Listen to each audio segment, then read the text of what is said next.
Hey guys, it's Jenny. Welcome back to the Crafting Bookworm. It is time for my June wrap-up.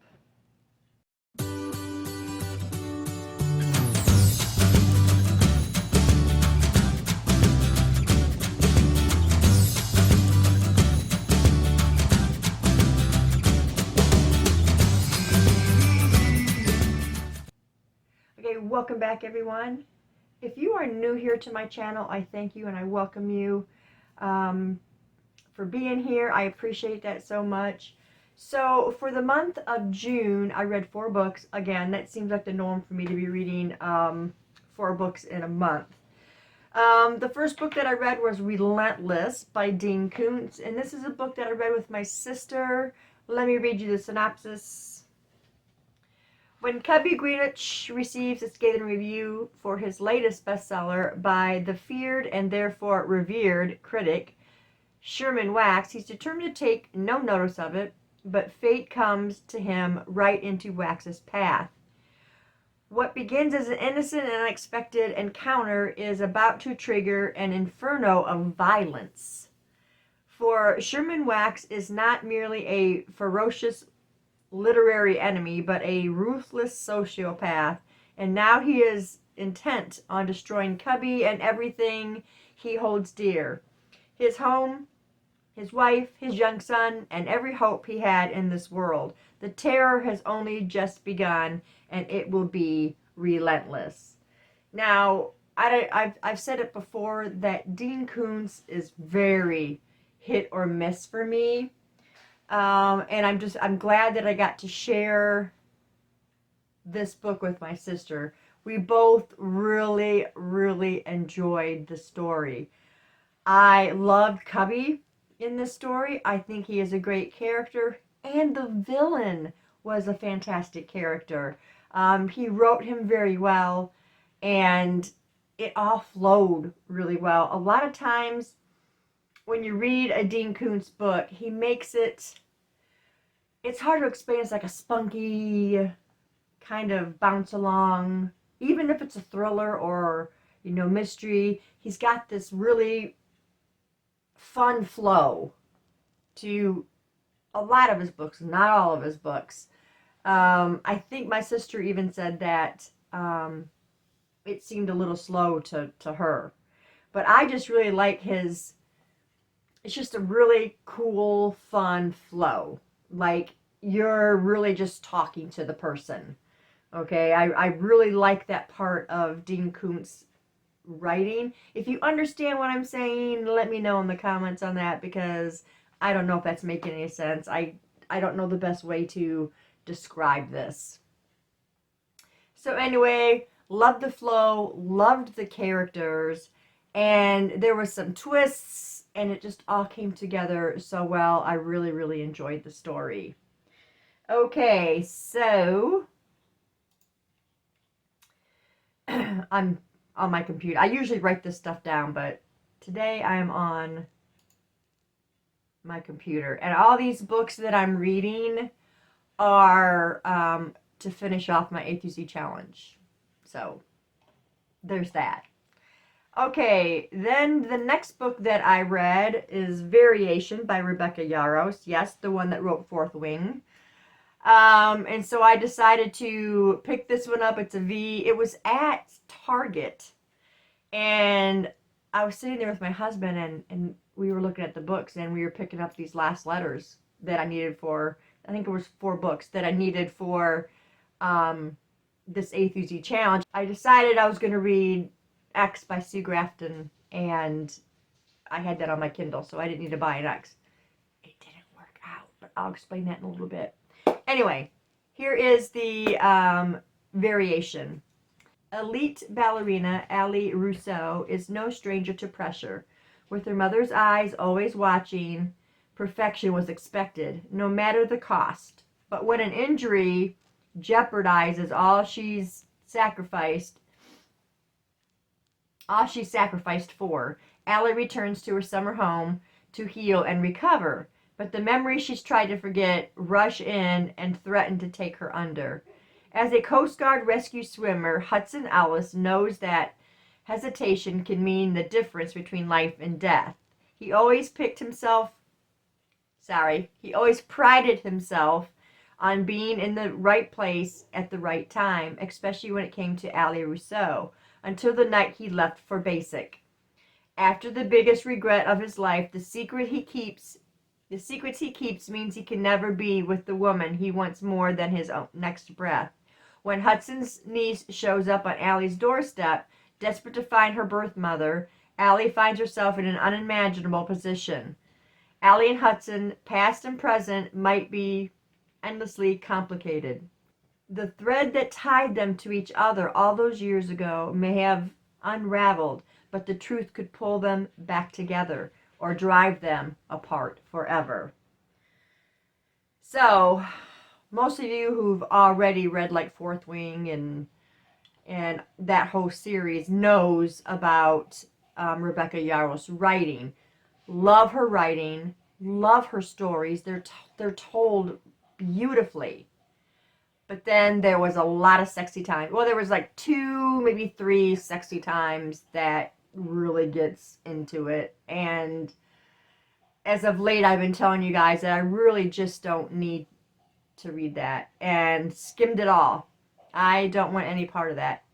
But the story was fantastic. I absolutely loved the story, loved the characters, and the twists that were in this story. There were several. I like Ali and Hudson both, but Ali was a bit unforgiving sometimes, so that bothered me a little bit. But for the most part, the story came together really well. You just gotta get past those sexy times, unless, you know, that's your forte and you like that stuff, but I do not. I have not read Fourth Wing yet. I do own that trilogy, so we'll see when that happens. I rated this story 4 stars. I also rated Relentless 4 stars. I forgot to tell you guys that. So far, 2 4s, really good. Okay, the next book that I read for my A through Z challenge as well is Love You More by Lisa Gardner. And I am going to read you that synopsis. One question, a split-second decision, and Brian Darby lies dead on the kitchen floor. His wife, State Police Trooper Tessa Leone, claims to have shot him in self-defense and bears the bruises to back up her tale. For veteran detective Dee Dee Warren, it should be open and shut case, but where is their 6-year-old daughter? As the homicide investigation ratchets into frantic statewide search for the missing child, Dee Dee Warren must partner with former lover Bobby Dodge to break through the blue wall of police brotherhood, seeking to understand the inner workings of the trooper's mind while unearthing family secrets. Would a trained police officer truly shoot her own husband, and would a mother harm her own child? For Tessa Leone, the worst... Leone. Sorry, I'm having a problem pronouncing things today. For Tessa Leone, the worst has not happened. She is walking a tightrope and nowhere to turn, no one to trust, as the clock ticks down to a terrifying deadline. She has one goal in sight, and she will use every ounce of her training, every trick at her disposal to do what must be done. No sacrifice is too great, no action unthinkable. A mother knows who she loves, and all others will be made to pay. Okay, so when you read that last part of this synopsis, you know that Tessa could not have harmed her daughter. So that was kind of a giveaway on that. But Lisa Gardner did do well formulating that whole thing.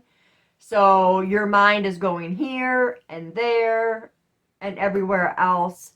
I do like Tessa's character a lot. She is a great character. I did have kind of part of it figured out before I finished the book. Now this is right smack in the middle of a series, but I have not read the series. And I tried to go back to our used bookstore to find Lisa Gardner books, but they didn't have any. The only 2 hardbacks that I have of Lisa Gardner were the same 2 that they had. I've got a bunch of mass markets, but they're really hard for me to hold. It hurts my hands.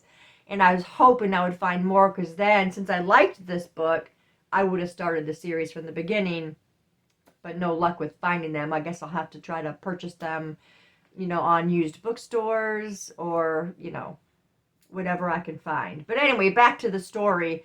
I did kind of figure some things out before I got to the end of the story, but I wasn't like right. I didn't hit it dead on.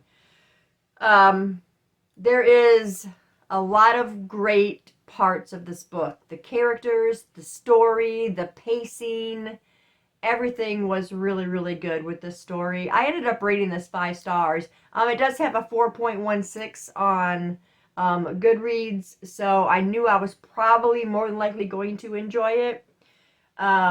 She does kind of write a bit like Lisa Jackson, and you guys know I love Lisa Jackson, those of you who have followed me in the book community.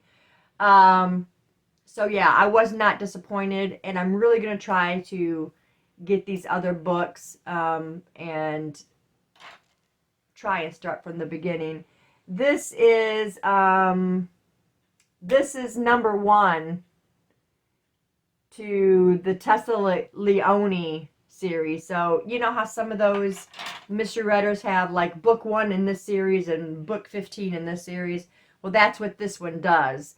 I don't remember for sure where it falls with the D.D. Warren series. So, interesting how they lay those out. But anyway, it was a really good story. Okay. The last book that I read, now here's where I'm going to explain all about the X book. I started reading X by Sue Grafton. I tried to read one of these books before. My sister really enjoyed it. I was not enjoying it. I got to page 60 something, I think, and it was just very dull. It reminds me of Agatha Christie writing, and I was just like, oh, but this is X, and I really need to, and it was putting me in a slump. And I'm like, you know what? I'm looking something up for the letter X and see what I can find and just get it on my Kindle. And that's what I did. I found the book XOXO Piper, who is the character, that's the character's name. This is East Beach High #1. It was a very cute, wholesome romance, which you guys know I love those. So I'm going to read you the synopsis of this. And this ended my month off on a very good note. It says, I knew Asher Thompson was trouble the moment he stepped into my grandmother's cafe. 1, he hates donuts. 2, he hates chocolate. And 3, he hates me.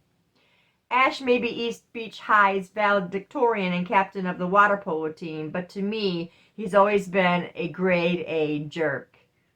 Now I'm taking on a project to help local preschool, and guess who shows up to plan the fundraiser? Yup, him. It doesn't make any sense. Why would Ash help someone he hates so much? And why does my heart race every time he's near? So this was a really cute story. Really enjoyed the characters. I loved Piper's grandmother, where she didn't really get in, but she left little hints.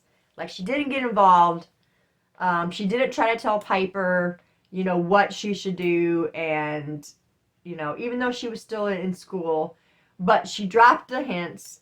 I guess it's because Piper had a good head on her shoulders, and she probably didn't need her grandmother to, dig right in there.